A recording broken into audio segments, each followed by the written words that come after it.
आम्ही गुपचूप भेटत होतो. मी तिला घेऊन टेरेसवर गेलो. आम्ही दोघांनी खूप गप्पा मारल्या. एकमेकांकडे पाहत होतो. तिच्याशी बोलायला खूप आनंद वाटत होता.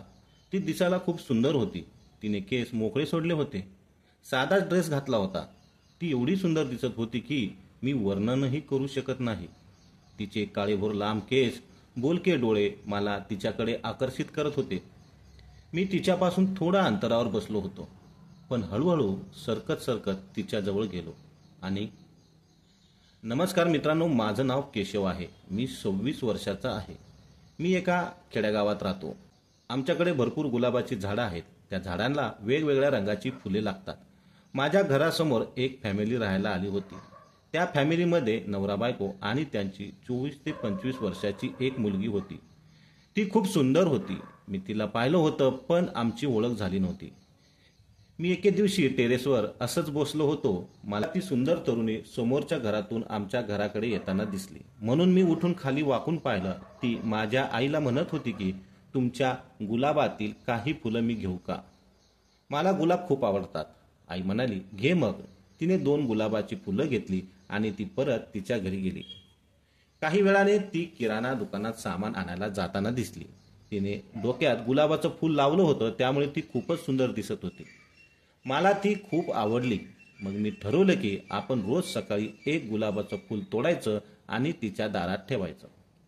दुसऱ्या दिवशी सकाळी मी पहाटे उठलो, एक गुलाबाचं फूल तोडलं आणि तिच्या दरवाजात ठेवून आलो आणि मी टेरेसवर जाऊन बसलो आणि वरून पाहू लागलो. ती तरुणी दरवाजा उघडते आणि तिला समोर गुलाबाचं फूल दिसतं. तशी ती आश्चर्यचकित झाली. इकडे तिकडे पाहिलं, पण तिला कोणीच दिसलं नाही. गुलाबाचं फूल हातात घेतलं आणि घरात निघून गेली. असं मी 5-6 दिवस गुलाबाची फुलं ठेवत होतो. रोज नेहमी तसंच घडायचं. ती फूल घ्यायची, पण तिला कोणी दिसत नव्हतं. कधी कधी ती माझ्या घराच्या समोरही पाहायची, पण तिला मी दिसत नव्हतो, कारण मी टेरेसवरून तिच्यावर लक्ष ठेवून होतो. एकदा मी तिच्या दारात गुलाबाचं फूल ठेवायला गेलो. बहुतेक ती माझ्यावर पारा ठेवून असावी. मी गुलाबाचं फूल ठेवणार तेवढ्यात तिने जोरात दरवाजा उघडला. मी गुलाबाचं फूल तिथेच टाकलं आणि पळत माझ्या घरात शिरलो. तेव्हा तिने मला पाहिलं आणि माझ्याकडे पाहून हसू लागली. मी घरात जाऊन तिच्याकडे चोरून चोरून पाहत होतो. एक दिवशी माझी आई आणि बाबा बाजारात गेले होते. घरी कोणीच नव्हते.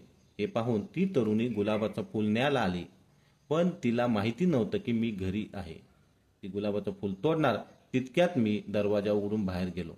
तशी ती दचकली आणि माझ्याकडे पाहून एक स्माईल दिली आणि म्हणाली, मी एक गुलाब घेऊ? मी तिच्याकडे पाहून हसलो आणि म्हणालो, घे ना. मग मी तिला तिचं नाव विचारलं. तेव्हा ती म्हणाली, माझं नाव गौरी आहे. मी म्हणालो, नाव छान आहे, काय करतेस? तेव्हा ती म्हणाली, कॉलेजला आहे. बाबांची बदली इकडे झाली आहे, म्हणून आम्ही इथे राहायला आलो आहोत. तिने माझं नाव विचारलं. मी सांगितलं, माझं नाव केशव आहे. मी एका कंपनीत आत्ताच जॉबला लागलो आहे. हळूहळू आमची ओळख झाली. मी मुद्दामून रोज एक गुलाबाचं फूल तिच्या उंबऱ्यावर ठेवू लागलो. ती दरवाजा उघडून ते फूल घ्यायची, माझ्याकडे पाहायची आणि स्माईल द्यायची. ते फूल ती डोक्यात माळवायची. हळूहळू आमचं नजरेनं बोलणं वाढू लागलं. एकमेकांबद्दल आकर्षण निर्माण झालं. एकमेकांना ओळखण्याची आणि समजून घेण्याची प्रक्रिया सुरू झाली. एका दिवशी मी तिच्या दारासमोर गुलाबाचं फूल ठेवलं आणि एक चिठ्ठीत माझा मोबाईल नंबर लिहिला. मला माहिती नव्हतं की ती मला फोन करेल की नाही, पण काही वेळातच तिने चॅटिंग सुरू केलं. हाय, हॅलो, कसा आहेस? अशा गोष्टी हळूहळू होऊ लागल्या. हळूहळू तिचं धाडस वाढत गेलं. ती माझ्या आईकडे येऊ लागली. तिच्याशी गप्पा मारू लागली. ती कधी कधी स्वयंपाकातही मदत करू लागली. मी घरात बसून सगळं पाहत होतो आणि त्यांच्या गप्पांमध्ये सामील व्हायचो. आईला हे माहिती नव्हतं की आमच्या दोघांचं काहीतरी चाललंय. रविवारी आम्हाला आठवडे बाजारासाठी जावं लागायचं. मी जात नसायचो. माझी आई किंवा बाबा जायचे. एकदा आई काहीतरी बाहेर बसून काम करत होती, तेव्हा ती तरुणी हातामध्ये एक पिशवी घेऊन बाजारात चालली होती. ते आईने पाहिलं. आई म्हणाली, कुठे चालली आहेस? तेव्हा ती म्हणाली, आज आठवडे बाजार आहे ना, माळवं आणायला चालली आहे.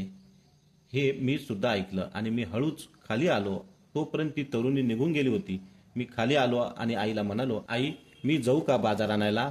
आईने माझ्याकडे पाहिलं आणि म्हणाली, अरे, तू कधी बाजारात जात नाहीस, तुला सांगितलं तर तू ऐकत नाहीस आणि आज स्वतःहून असं कसं विचारतोस? मी म्हणालो, असंच. माझ्या एका मित्राकडे काम आहे, येताना बाजार घेऊन येतो. मग आई म्हणाली, जा. मी पण हातामध्ये एक पिशवी घेतली आणि तिच्या पाठीमागून निघालो. जरा मोठी पावलं टाकली आणि तिच्याजवळ पोचलो. ती थोडी माझ्या पुढे होती आणि मी पाठीमागे. अचानक तिने मागे वळून पाहिलं. मी दिसलो तशी ती थांबली. माझी वाट पाहू लागली. मग आम्ही दोघं हळूहळू पुढे जाऊ लागलो. आमच्या गप्पा व्हायला लागल्या. आम्ही बाजारात एकत्र भाजीपाला विकत घेतल्या, आईस्क्रीम खाल्लं, पाणीपुरी खाल्ली, खूप एन्जॉय केलं. मग थोड्या वेळाने काही अंतर ठेवून आम्ही मागे पुढे चालत घरी पोचलो. त्या दिवशी आम्हा दोघांना खूप आनंद मिळाला. एके दिवशी आई आणि बाबा देवदर्शनाला गेले. ते दुसऱ्या दिवशी लगेच माघारी येणार होते. मग ते गेल्यानंतर मी घरीच होतो. घरी बसून काय करायचं असं वाटलं, म्हणून मी समोर राहणाऱ्या गौरीला मेसेज केला. माझे आई बाबा बाहेर गेले आहेत, तू भेटायला येशील का?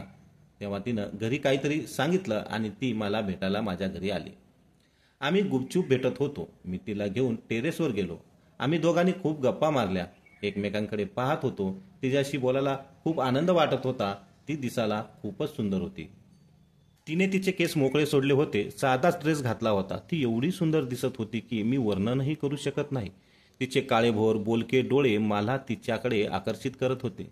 मी तिच्यापासून थोड्या अंतरावर बसलो होतो, पण हळूहळू सरकत सरकत तिच्याजवळ गेलो. तिच्या खांद्यावर एक हात ठेवला आणि तिला माझ्याकडे ओढलं. तशी ती लाजली आणि माझ्याकडे पाहू लागली. आमच्या दोघांच्या नजरा एकमेकाच्या नजरेला भिडल्या आणि मी तिला किस केलं. तिला खूप छान वाटलं. मग आम्ही दोघं एकमेकांवर प्रेम करू लागलो. आम्ही प्रेमाच्या जलसागरात बुडून गेलो. आम्हाला खूप आनंद मिळाला. मग ती तिच्या घरी निघून गेली. आमच्या दोघांमध्ये आता खूप प्रेम निर्माण झालं होतं. आम्हाला दोघांशिवाय करमतच नव्हतं. आम्ही दोघांनी एकमेकाशी लग्न करायचं ठरवलं. मी माझ्या आईशी बोललो. आईला आनंद झाला, कारण आईला गौरीचा स्वभाव खूप छान वाटत होता आणि तिला ती आधीपासूनच आवडायची. मग आई गौरीच्या आईशी बोलली. माझा चांगला जॉब होता आणि आमचे घरचेही सुसंस्कृत आणि नीटनेटके होते. त्यामुळे गौरीच्या आईबाबांना आमचं स्थळ आवडलं आणि त्यांच्या घरच्यांनाही होकार दिला. आमच्या दोघांचं लग्न खूप छान पद्धतीने झालं. आता आम्ही दोघं खूप आनंदी आहोत. प्रेम ही भावना गुलाबाच्या फुलासारखी असते, हळूवार, नाजूक आणि काळजीपूर्वक जपण्यासारखी असते. केशव आणि गौरीचं प्रेम शांतपणे फुललं. आदर, संयम आणि विश्वासाच्या मातीवर वाढलं. त्यांनी एकमेकांना समजून घेतलं, वेळ दिला आणि प्रेमात जबाबदारीची जाणीव ठेवली. आपणही हेच शिकावं. प्रेम केवळ आकर्षण नाही, तर समजूत, संवाद आणि दोघांच्या घरच्यांच्या संमतीने बांधलेलं एक सुंदर नातं असतं. प्रेमात घाई न करता ते जपून फुलवावं, म्हणजे ते आयुष्यभर दरवळेल. तर मित्रांनो, ही कथा तुम्हाला कशी वाटली मला कमेंट बॉक्समध्ये नक्की सांगा आणि चॅनलवर नवीन असाल तर सबस्क्राईब करायचं विसरू नका. धन्यवाद. भेटू पुढच्या व्हिडिओमध्ये.